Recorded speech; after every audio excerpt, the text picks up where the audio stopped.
नमस्कार, आपदा का सामना के एक और खास अंक में आप सभी का बहुत बहुत स्वागत है। मैं हूं कृतिका।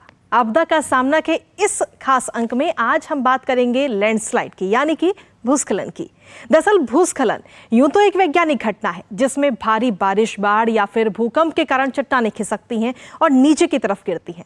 ये घटना अधिकतर पहाड़ी इलाकों में होती है, लेकिन कभी कभी भूस्खलन के पीछे मानवीय कारक भी होता है, जैसे पहाड़ों पर खुदाई, खनन क्रियाएं, वनों की अंधाधुंध कटाई, कच्चे चट्टानों के ऊपर निर्माण कार्य।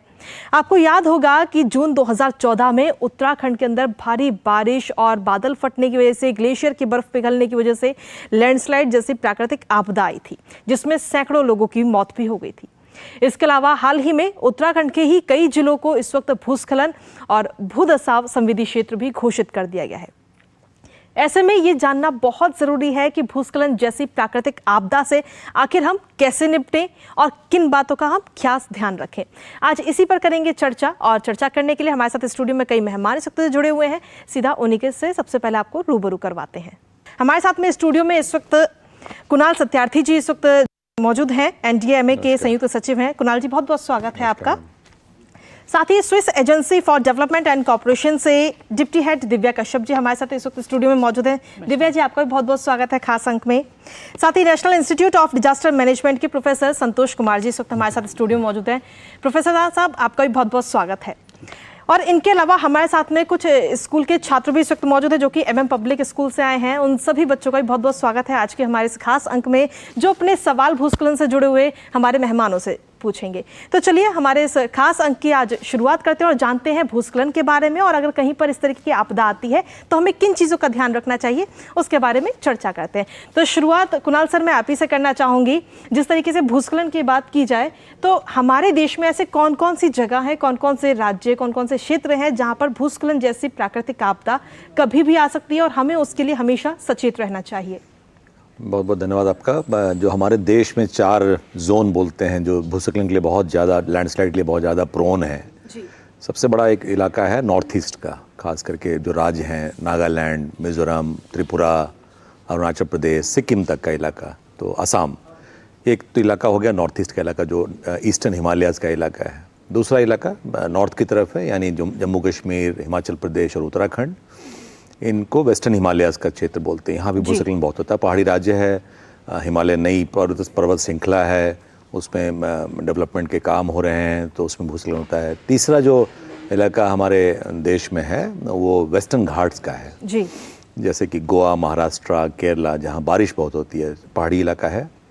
और चौथा इलाका है ईस्टर्न घाट्स का, यानी तमिलनाडु और आंध्र प्रदेश का, जो सबसे कम भूस्खलन होता है। ऐसा नहीं है कि भूस्खलन सिर्फ इन्हीं 4 इलाकों में होता है, कहीं भी हो सकता है जहाँ बहुत बारिश और पहाड़ी इलाका हो जी। तो इन 4 इलाकों में जैसा आप समझेंगे कि जहाँ पे पहाड़ी इलाका होगा, ग्रेविटी के कारण भूस्खलन होता है। तो उन इलाकों में कई कारण हैं भूस्खलन होने के, नेचुरल है। ऐसा नहीं है कि पहाड़ों में भूस्खलन कोई अभी शुरू हुई है, बहुत सालों से होते रही है, बट अब उसमें इजाफा हो गया है। उसके कई कारण हैं, उन कारणों पर चर्चा करेंगे। बट 4 जो आपने सवाल पूछा उसमें ये 4 मेजर इलाके हैं जहाँ पे भूस्खलन का प्रॉब्लम। दिव्या जी, मेरा अगला सवाल आपसे है कि जिस तरीके से अगर हमारे देश में भूस्खलन की कोई भी प्राकृतिक आपदा अगर आती है तो क्या इसमें कोई ऐसा विदेश भी है जो हमें हेल्पफुल करेगा या हमारे जो भूस्खलन से निपटने के लिए भागीदारी अपनी निभाता हुआ नजर आ सकता है?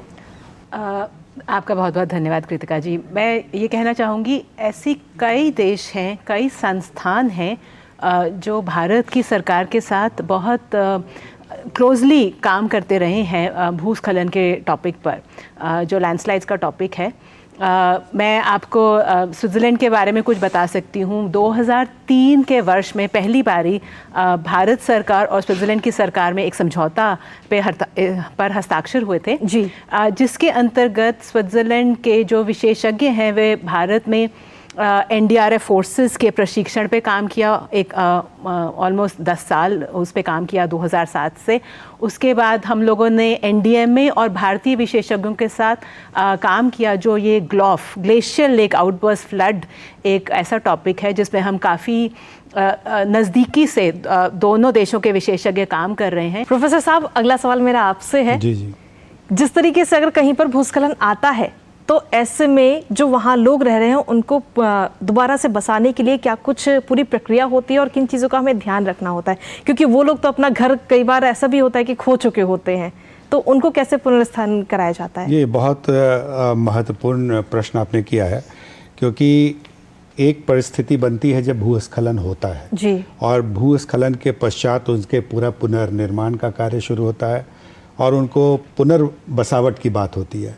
तो ऐसे में पूरे वस्तु स्थिति का जायजा लिया जाता है कि कौन सी जगह ऐसी है जो लैंड का जो आइडेंटिफिकेशन होता है पुनर्वास के लिए जी, वो किस तरह से वो स्थिर लैंड है, क्योंकि फ्रेजाइल लैंड और स्थिर लैंड में भूस्खलन की परिभाषा बदल जाती है। लेकिन इस प्रक्रिया में एक और बहुत इंपॉर्टेंट है, जो 2-3 लैंडस्लाइड्स बहुत बड़े, जो वर्णावत का है किस्सा, और उसके बाद हमारी जो ऊखी मठ का बहुत बड़ा हुआ, और ख़ास करके अभी जोशीमठ का देखा, और साथ साथ केरला का भी और उधर महाराष्ट्र में भी, ये 3 जो लैंडस्लाइड, तीनों अलग अलग तरीके के लैंडस्लाइड्स हैं।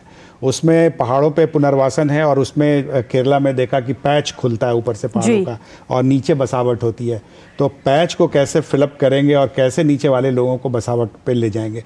तो मेरा ये मानना है कि हर भौगोलिक परिस्थिति में इसके नियम और इसके शिथिलता लाने की ज़रूरत है, और उसके हिसाब से व्यवस्था बनाने की ज़रूरत है। जो हिमालय के क्षेत्र में है वो एवलांच के क्षेत्र में नहीं होगा लागू, और जो एवलांच के क्षेत्र में वो दक्कन प्लेट्स में वो लागू नहीं होता है। तो ये पुनर्वास के लिए सबसे ज़रूरी है कि इन चीज़ों को, मापदंडों को पहले से पहचान करके, और पुनर्वास करना है तो निश्चित रूप से हम कहते हैं रिजिलियंट पुनर्वास होना चाहिए। ये नहीं कि वो फिर से अगर बारिश होती है या फिर से वो जो भूमि कमज़ोर है वहीं पे हम पुनर्वास करती है, ताकि हम बार बार रिस्क को री इन्वेंट करते हैं और फिर रिस्क पे ही सेटल हो जाते हैं। तो इस पुनरावृत्ति की चीज़ों को अवॉइड करते हैं। अभी जो हमारी रिकवरी फ्रेमवर्क है, एनडीएमए भी काफ़ी काम कर रहे हैं उस पर, एनआईडीएम भी काम कर रहे हैं, हम लोग साझा मिलकर इस पर काम करने संस्थानों के साथ कर रहे हैं, जैसे सासे के साथ काम कर रहे हैं और अन्य अंतर्राष्ट्रीय एजेंसी के साथ तो ये बहुत महत्वपूर्ण होता है कि पहले से भी हम चिन्हित करके रख सकते हैं कि पुनर्वास की ये लैंड है। अभी कई ऐसे यहाँ पे जगह हैं पहाड़ों में जो एक संभावित लैंडस्लाइड के क्षेत्र हैं। तो संभावित लैंडस्लाइड के क्षेत्र को भी आंकलन करके और उसके पुनर्वास की व्यवस्था के लिए लैंड का आंकलन पहले से करके रख लेना चाहिए, मेरी जो अपनी समझ है। तो इस तरीके से मुझे लगता है कि पुनर्वास की प्रक्रिया को आरंभ किया जा सकता है। और आपदाओं के पास जो एक डैमेज एंड लॉस असेसमेंट करते हैं कि नुकसान कितना हुआ, क्योंकि व्यक्ति किस तरीके से प्रभावी हो रहा, और अर्थ भी, मतलब अर्थ का मतलब हमारी जो पूरी आर्थिक व्यवस्था है वो किस तरह से प्रभावित हो रही है। तो इन तीनों चीज़ों का ध्यान रखना चाहिए। खास करके जितने भी हमारे पहाड़ के क्षेत्र हैं, ये हमारे वो कहते हैं ना कि लैंड ऑफ गॉड की तरह हैं। तो लैंड ऑफ गॉड को हमारे लोगों के आना जाना, आगमन, कभी आपने अमरनाथ का सुना और कभी इधर केदारनाथ का सुना, तो ऐसी परिस्थिति में हमेशा ये 24/7 टाइप है। जब भी खुलता है पट और उस तरह की तैयारी हो, तो हमें पूरा इस तरह के एक स्टेबल फॉर्मेशन की ज़रूरत है, पुनर्वास की ज़रूरत है। आपदा के सामने के इस खास अंक में एक छोटे से ब्रेक के लिए यहाँ रुकेंगे। ब्रेक के उस पार हम बच्चों से जानेंगे कि आखिर उनके मन में क्या सवाल है भूस्खलन जैसी आपदा को लेकर। एक छोटे से ब्रेक के लिए यहाँ रुकते हैं, आप बन रहिए हमारे साथ। ये नजारा जो होना था हो चुका, अब तुम इन मलबों पर चढ़ने मत लग जाना। क्यों? अरे नीचे कोई दबाव हो सकता है। भूस्खलन के बाद तो बहुत एहतियात बरतना चाहिए। बिजली के तार खंभों से दूर रहो, नदी कुएं का पानी पीने से बचो। जब तक आपातकालीन कर्मचारी संदेश न दें, तब तक दरार वाली जगह से भी दूर रहना चाहिए। वाह चाचा, जानकारी तुम्हारी तगड़ी रहती है। तो तुम्हें क्या लगता है ये बाल धूप में सफेद हुए हैं? बस किसी तरह इंसान समझ जाएं। पेड़ पौधे काटना बंद कर दें, नालियों को साफ रखें, खड़ी चढ़ाई वाली जगहों पर कूड़ा करकट ना फेंकें, तो बहुत काम हो जाए। बात तो सही है, भूस्खलन जैसे हादसों को टालने की कुंजी इंसानों के हाथ में है। जरूरत है तो जानकार बनने की। समझदार रहें, सुरक्षित रहें।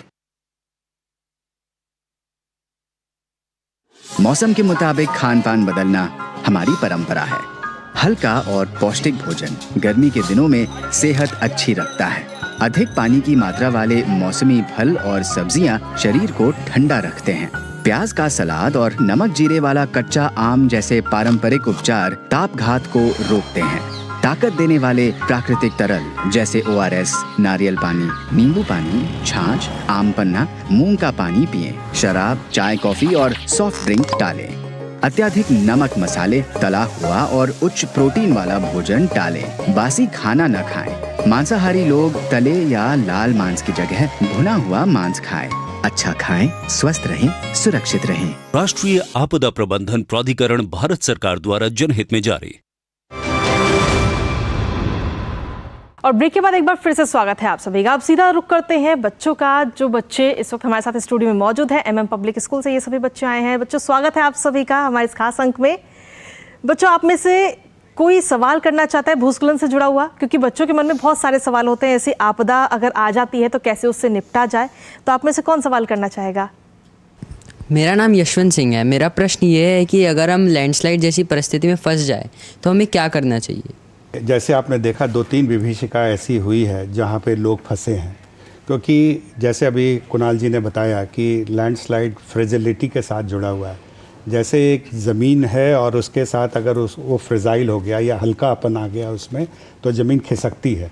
लैंड और स्लाइड है, दोनों साथ साथ होता है, और उसमें कोई व्यक्ति फंस गया तो देखिए, इसमें सबसे बड़ी बात होती है कि जो लैंड है वो सेटल होता है। जैसे जैसे बारिश होती रहेगी, अगर कैसा वहाँ पे परिस्थिति है, उस परिस्थितियों के हिसाब से देखना पड़ेगा कि हम किस तरह से सिग्नल आउट कर सकते हैं। अगर कभी कभी लैंडस्लाइड में आप ऐसे जगह पे होते हैं कि जहाँ पे कोई आसपास कोई कनेक्ट नहीं होता है, तो आप कैसे, पहली बात होती है कि हम दूसरों को इशारा करके बता सके कि मैं फंसा हूँ, या कोई इंडिकेशन दे सके। दिन में है तो आपके इंडिकेशन को लोग देख सकते हैं, बहुत अच्छे से आप बता सकते हैं। आवाज़ दे के कह सकते हैं कि आवाज़, अगर आपका शरीर का ऊपर का हिस्सा अगर नहीं फंसा है तो, और शरीर का नीचे का हिस्सा फंसा है तो आप आवाज़ दे के बुला सकते हैं। जब बारिश की शुरुआत होती है तो आजकल हर घरों में फ़ोन की व्यवस्था है, और उस तरह से उनको चार्ज करके पहले से रख ले। बारिश शुरू होती है उसी समय कर ले, क्योंकि ये बड़े आपदाओं की एक आशंका होती है। और नहीं तो एक सेफर लैंड पे जाए, फंसे ही क्यों, हम एक सुरक्षित स्थान पे चले जाएं, प्रशासन उसमें मदद करती है। तो इस तरह से आप अपने को बचाव मिला सकते हैं। और अगर प्रशासन के लोग हैं, घर के लोग हैं, बड़े बुजुर्ग हैं, तो उनसे भी आप संपर्क कर सकते हैं, बता सकते हैं। पहली चीज़ है कि कम्युनिकेट करना, बताना कि हम यहाँ पे फंसे हैं। तो उसके जो कभी कभी होता है कि सिचुएशन में आप खुद इजाद कर पाते हैं कि हम ऐसी परिस्थिति जो, लेकिन लेट डाउन प्रिंसिपल है, उसके हिसाब से मैंने आपको बताया कि इस तरह से आप बचाव करें। लेकिन काल और परिस्थिति बहुत ही महत्वपूर्ण होता है इस तरह की परिस्थितियों के लिए। मेरा प्रश्न है, लैंडस्लाइड्स होते क्या हैं? अच्छा है प्रियल जन आपका सवाल। लैंडस्लाइड्स बेसिकली जो पहाड़ी इलाके हैं ना, वहाँ पर ज़मीन और पत्थर और चट्टानों का जमावड़ा होता है। हिमालयज़ नई पहाड़ हैं, अरावलीज़ पुराने पहाड़ हैं दिल्ली में। तो इन पहाड़ी इलाकों में मिट्टी वैसे तो स्थिर होती है, पहाड़ वैसे स्थिर होते हैं, रॉक्स भी वैसे स्थिर होते हैं।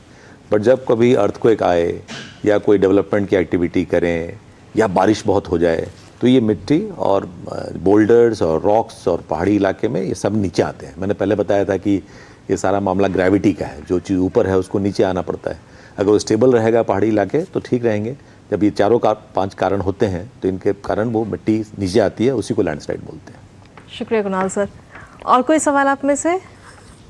जी, मेरा नाम दिशा है। मेरा सवाल यह है कि लैंडस्लाइड्स के दौरान कौन सबसे ज़्यादा रिस्क पर होता है, इंसान, इंफ्रास्ट्रक्चर या फिर नेचुरल रिसोर्सेज?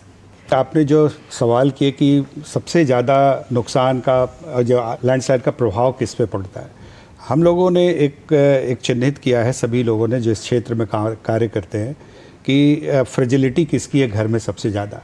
कौन, अगर बच्चा बहुत छोटा है, 5 साल से भी छोटा है, नीचे 4 साल से भी छोटा है, कोई नवजात शिशु भी होते हैं, तो जो कुछ नहीं कर पाता है, कोई बोल नहीं पाते हैं, तो सबसे पहले फ्रेजिलिटी के अगर इंडिकेटर्स बनाए तो उनको लगता है कि ये सबसे ज़्यादा प्रभावित हो सकते हैं। दूसरी जो हमारी प्रभाव के बुज़ुर्ग हमारे घर में कौन कौन से हैं, तो बुज़ुर्ग लोग सबसे ज़्यादा प्रभावित हो सकते हैं, और ख़ास करके वो बुज़ुर्ग जो थोड़ा सा बीमार हैं या चल नहीं सकते, फिजिकली वीक हैं। बच्चों को, बुजुर्ग को, या जो बीमार हैं वो हैं, या कोई फिजिकली डिसेबल्ड हैं, तो ये 4-5 कैटेगरीज हैं, उनको हमें ध्यान रखना चाहिए। और उनके लिए स्पेशल प्रोविज़न हमें घर में जब तैयारी करते हैं तो तैयारी करना चाहिए, उनको खास करके देखते हुए। तो ऐसी परिस्थिति में इस तरह की बातें होती हैं। छोटे से ब्रेक लिए और यहाँ रुक रहे हैं। ब्रेक के बाद वापस रुक करेंगे इसी चर्चा का, और क्या कुछ महत्वपूर्ण सवाल है उनका भी जवाब जानने की कोशिश करेंगे। एक छोटे से ब्रेक, आप देखते रहिए आपदा का सामना। It is our tradition to change food habits according to the weather. Light and healthy food ensures good health and nutrition during the hottest months. High water content, seasonal fruits and vegetables keep you cool and hydrated. Traditional remedies like onion salad and raw mango with salt and cumin can prevent heat stroke. Drink fluids with electrolytes like ORS, coconut water, lemon juice, buttermilk, aam panna, moong water, etc. Avoid alcohol, tea, coffee and soft drinks. Avoid excessive salt, spices, oily and high-protein food. Do not eat stale food. Non-vegetarians can eat lightly grilled meat instead of fried or red meat. Eat well, stay healthy, stay safe. Issued in public interest by NDMA, Government of India. वो चट्टान खिसक रही है।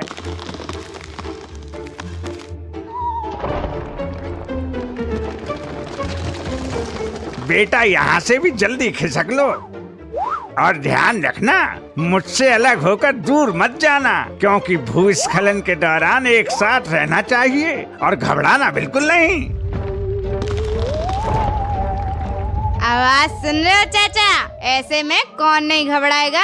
अरे यार, ऐसी आवाज में घबराना नहीं है, चौकन्ने हो जाना है। कहीं कोई पेड़ या चट्टान गिरी होगी, ढलान वाली जगह या नीचे की ओर जाने से परहेज करना, क्योंकि मलबे का गुबार नीचे की ओर ही जाएगा। देखा आपने, भूस्खलन को लेकर जब हम पक्की जानकारी रख सकते हैं तो आप क्यों नहीं? याद रखें, जब तैयारी अच्छी होगी तभी सुरक्षा पक्की होगी।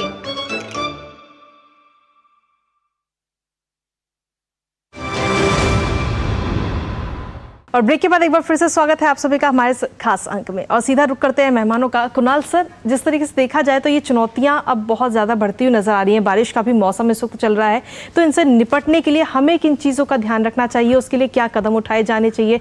एक पर्सनल, एक आम जनता की तरफ से मेरा ये सवाल है। अच्छा सवाल आपका।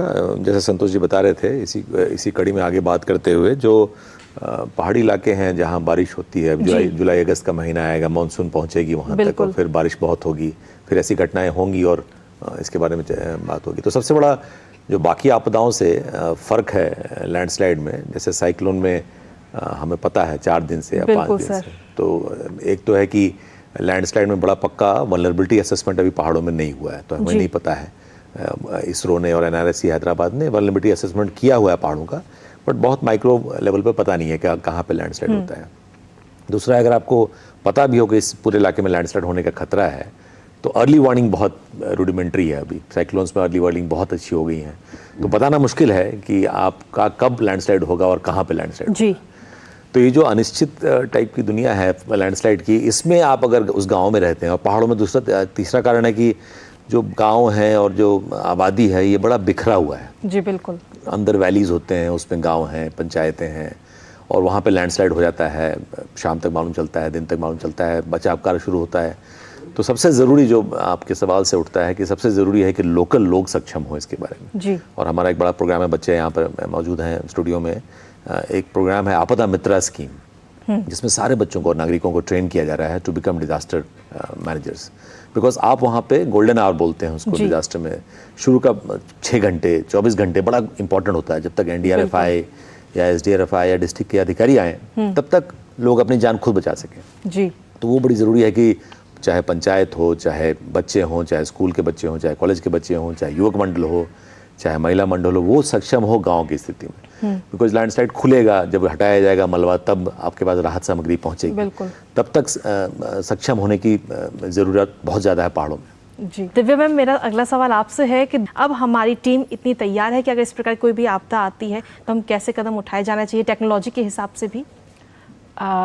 धन्यवाद कृतिका जी, ये बहुत इम्पॉर्टेंट क्वेश्चन है, क्योंकि मैं भारत सरकार के साथ और जैसे कि NDMA है या NIDM है, ऐसी इंस्टीट्यूशन के साथ डायरेक्टली काम नहीं करती हूँ, तो शायद मेरे लिए ये कहना इस विषय में ज़्यादा डीप बात करना सही नहीं होगा।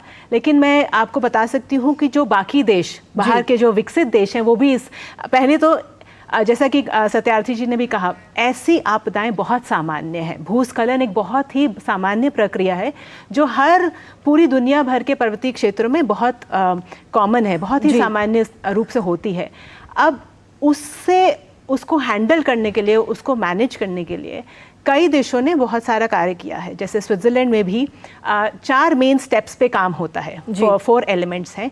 सबसे पहले है जो कि अभी सत्यार्थी जी ने कहा, मैपिंग करना, रिस्क मैपिंग, और ये बहुत डिटेल में किया जाता है वहाँ पे।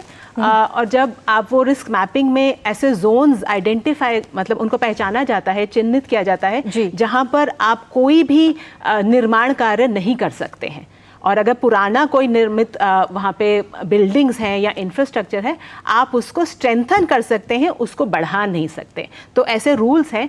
ऐसे ही अगर मीडियम रिस्क का जोन है, उसमें आप कंस्ट्रक्शन कर सकते हैं, निर्माण कार्य कर सकते हैं, पर बहुत ज़रूरी है कि विशेषज्ञों की सलाह लेकर उस जो भी आप कंस्ट्रक्शन करेंगे उसमें उसको रिजिलिएंट बनाया जाए, ताकि कल अगर मान लीजिए कोई ऐसा कोई इवेंट होता है तो आपकी उस, पहले तो है लोगों को खतरा नहीं होना चाहिए और संपत्ति को खतरा नहीं होना चाहिए। और उसके बाद तीसरा जोन ऐसा है जहाँ पे कोई भी ऐसा इवेंट होने का या कोई खतरा नहीं है, तो आप वहाँ पर रूल्स फ्री हैं, आप कुछ भी कर सकते हैं। सो सबसे ज़्यादा ज़रूरी है रिस्क मैपिंग। उसके बाद उस रिस्क मैपिंग में अगर ऐसे कौन से इंटरवेंशंस हैं, कोड बनाना, और उस पर यहाँ पे भारत में भी काफ़ी काम हुआ है कि आपको कैसे इंटरवेंशंस करने हैं, कौन से आपको एफर्ट्स करने हैं ताकि जो भी आप निर्माण कार्य करें वो रिजिलिएंट हो। थर्ड है, इन दोनों एस्पेक्ट्स को अपनी जो लैंड यूज प्लानिंग है, जो आप क्षेत्रीय योजनाएं बनाते हैं, उसमें कैसे इंटीग्रेट करें। और fourth very important is response. अगर आपातकालीन स्थिति आती है उसमें आप कैसे इमीडिएट रिस्पांस करेंगे। और इसमें बहुत सारा कार्य, जो कि अभी सत्यार्थी जी ने भी कहा कि लोकल कम्युनिटीज़ का, वहाँ के रहने वाले जो नागरिक हैं, उनका बहुत बड़ा एक रोल होता है पहले कुछ घंटों में एकदम काम करने का। तो ऐसी, और भारत में भी आपदा नियोजन पर ऐसे इन सभी एलिमेंट्स में बहुत काम हो रहा है जहाँ तक मैं जानती हूँ, पर शायद संतोष जी और सत्यार्थी जी इस पर आपको और ज़्यादा बता सकते हैं। बिल्कुल, मेरा अगला सवाल संतोष जी आप ही से है कि जिस तरीके से देखा जाए भूस्खलन और जलवायु परिवर्तन, क्या इसके बीच में कुछ संबंध भी है, और अगर है तो उससे कैसे निपटा जाए, उसका समाधान क्या है? देखिए, दोनों चीज़ें हैं, क्योंकि भूस्खलन का जो पूरी जो प्रक्रिया हो रही है उसमें जलवायु परिवर्तन का बहुत बड़ा मतलब एक संबंध है, अनुनाश्रय संबंध हो गए दोनों में। इसलिए कह सकता हूँ क्योंकि जलवायु परिवर्तन भी एक रियलिटी है आज के दिन में। अधिक टेम्परेचर का होना और बहुत कम टेम्परेचर का होना, दोनों पहाड़ों की गतिविधियों को निर्धारित करता है। और अतिवृष्टि में भी जहाँ खूब बारिश होती है उसमें आप पहाड़ कितना एब्जॉर्ब कर पाता है उतनी पानी को, और उसके साथ साथ हमारी स्टेबिलिटी कितनी बन पाती है, क्योंकि जो कुणाल जी ने कहा कि हमारी एक निर्माण की प्रक्रिया लगातार चल रही है, विकास सबको चाहिए, और निर्माण को किस तरह से हम एक संगठित रूप से करें रिस्क एनालिसिस के साथ। तो मुझे लगता है कि 2-3 चीज़ों का ख्याल रखना चाहिए ऐसे में। पहली चीज़, जो क्लाइमेट चेंज के बारे में अगर हम बात करते हैं और इसके जो एमिशन और इसके बाद, ये एक व्यापक ग्लोबल समस्या है, लेकिन लोकल एक्टिविटी में हम इसको कन्वर्ट कर सकते हैं। हमारे पहाड़ में ये बहुत ज़रूरी कि प्राकृतिक जो गतिविधियाँ हो रही है, प्राकृतिक गतिविधि है जो अनिश्चितताओं से भरा हुआ है, इसको हम प्राकृतिक तरीके से किस तरह से ठीक कर सकते हैं। तो प्राकृतिक तरीके से नेचुरल रिसोर्सेज को अप्लाई करके नेचुरल मेथड से करें, क्योंकि पहाड़ों में बाहर की बहुत सारी चीज़ों को छेड़छाड़ करेंगे तो शायद हम इसका रिजल्ट नहीं ले पाएंगे। जैसा पूर्व में भी लोगों ने पहाड़ में या तो पेड़ लगा के या पेड़ ना काट करके या फिर और ज़मीन को मजबूत करके उन्होंने जो कार्य किया है वो सराहनीय है, पहली बात। दूसरी बात यह है कि जो इन्होंने कहा कि जो हमारी साझा, जो इसके साथ साथ हमारी नीतियाँ क्या हैं, पॉलिसी क्या है, उस पॉलिसी लेवल पे भी हमें कुछ जो पुराने जो लर्निंग्स हुई हैं, जो आप बार बार जिक्र कर रही हैं, केदारनाथ फ्लड का और भी जो व्यापक आपदाएं, उससे हमने क्या सीखा। और पॉलिसी फ्रेम में चाहे बिल्डिंग बाईलॉज की बात है, फॉरेस्ट लॉ की बात है, लैंड के यूज़ की बात है, लैंड यूज़ की बात है, इसको हमें सबल करना होगा। तीसरी बात है इसके इन्फोर्समेंट की, इसको किस तरीके से हम एनफोर्स करें। और चौथी बात है कि कम्युनिटी के कंट्रोल में भी बात होनी चाहिए, क्योंकि जो जहाँ पे रहता है और उसका ज़मीन से बहुत ज़्यादा जुड़ाव होता है। कोई भी बाहर से व्यक्ति जाएगा तो उसका जुड़ाव उतना नहीं हो पाता। जो हमारे जो वैज्ञानिक सोच है, वैज्ञानिक ज्ञान है, वो किस तरह से हम ज़मीन पे ट्रांसफ़र करें इन लोगों के साथ जो वहाँ रह रही हैं, तो शायद हम उसको समझ पाएँ। केवल विज्ञान की भाषा में विज्ञान को लेकर ज़मीन पे जाएंगे तो नहीं हो पाएगा। विज्ञान की भाषा जो आम जनता समझती हो उससे हम जोड़ेंगे और उनके कार्यों में हम अगर ला सकते हैं तो शायद हम इस समस्या का समाधान कर पाएंगे। जैसा श्रीलंका में और कई हमारे दक्षिण एशिया के देशों में भी इसको देखा गया, लोगों ने किया, और अर्ली वार्निंग सिस्टम डेफिनेटली उन्होंने डेवलप किया है। और श्रीलंका जो बहुत छोटा देश है, काफ़ी काम किया है लैंडस्लाइड पे, तो हमें भी साझा एक इंटरनेशनल कॉपरेशन भी इसमें लाने की ज़रूरत है, जो ये भी बार बार SGC की तरफ से कह रही है। बिल्कुल, शुक्रिया आप सभी का हमारे इस खास अंक में अपना कीमती समय देने के लिए। तो कुल मिलाकर यही नज़र आता है कि भूस्खलन जैसी आपदा के लिए अगर हम तैयार रहेंगे तो तैयार रहने में ही हमारी समझदारी है। बच्चे भी हमारे साथ जुड़े हुए हैं, ऐसी आपदा से निपटने के लिए हम सब पहले से ही तैयार भी रहेंगे। तो क्या कहेंगे इसके लिए? Be smart, be prepared. जीवन में इस तरीके की आपदा में अगर फंस जाते हैं तो उन्हें क्या करना चाहिए, क्या कदम उठाने चाहिए, ये तमाम जानकारी हमने आपको आज के इस खास अंक में दिखाई। मुझे और मेरी टीम को दीजिए इजाजत। अगली बार फिर हाजिर होंगे आपदा के सामना के एक और अंक को लेकर। तब तक के लिए नमस्कार।